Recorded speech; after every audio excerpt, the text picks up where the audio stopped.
This one says interracial dating. Go ahead. Stand up for your race every single time.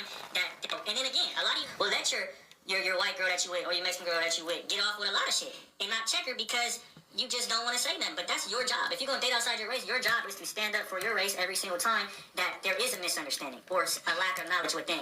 Because at that point, if you're not doing that, then what the fuck is you doing? Do you get what I'm saying? You pretty much the house nigga in the house that just let shit happen and you just turn another cheek. That's not a productive member of the community. The girl that you with or your Mexican girl. So this is what he's saying. Yeah. It's one of those, like, I've known you probably seen it.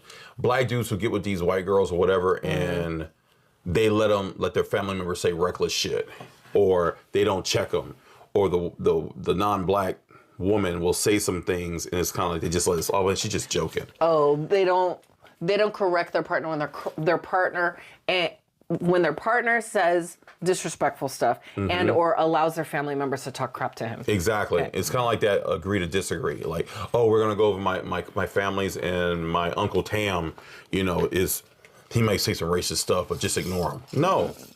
No, that's not what we do. And that was one of the things I had an issue. My only issue with interracial dating is things like that. And when people let things get said. Yeah, like get things said. And I tell people, like, do it. And I know I'm in a interracial relationship. I hate saying it because we're just together. But it's like you have to think, if you and the person you're in love with, you guys get along great and everything is good. Yeah. That's pretty much you have to work to get that, but it's the easy part. It's the extended family you got to worry about. So that's why I tell people, just because you're cool with the girl or cool with the guy, vice versa, you have to worry about the family.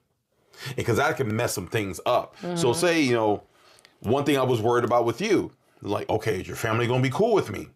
That I was concerned because if they weren't cool with me, I'm like, nah, this can't happen. Because why? You're like, oh, but we love each other. But what if you're close to your family? You do a lot of family things. And you don't, number one, you cared enough that you're like, I don't want that to get messed up. Exactly. Number two, then we're not right for each other if your family doesn't accept me.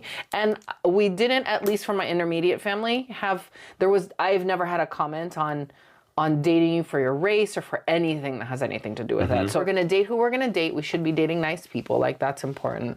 But who they are, where they came from, or what race or religion they are, like, should, generally speaking, be irrelevant. Exactly. So it's kind of like if you were in your family, it's like, oh, this and this, and it's always, we go to these family functions and there's an issue. There's always an issue. There's an argument, this and I don't want nobody to say, I didn't want none of that. And when I was accepted and everything was cool, we went to the family thing and the aunties liked me and I got along with the aunties. And they all wanted to feed you. Yeah, and I'm like, oh, then I'm good. But I feel if couples have that issue, something's gonna happen. Like, oh, so you stay away from your family because they racist as fuck? No, you're gonna miss your family. Yeah. But you love this man or love this woman, and it's getting in between, and then, I just don't like that. And then they want to put their values on the baby, how it's supposed to be raised, and those are things that wasn't cool. That wasn't cool to me.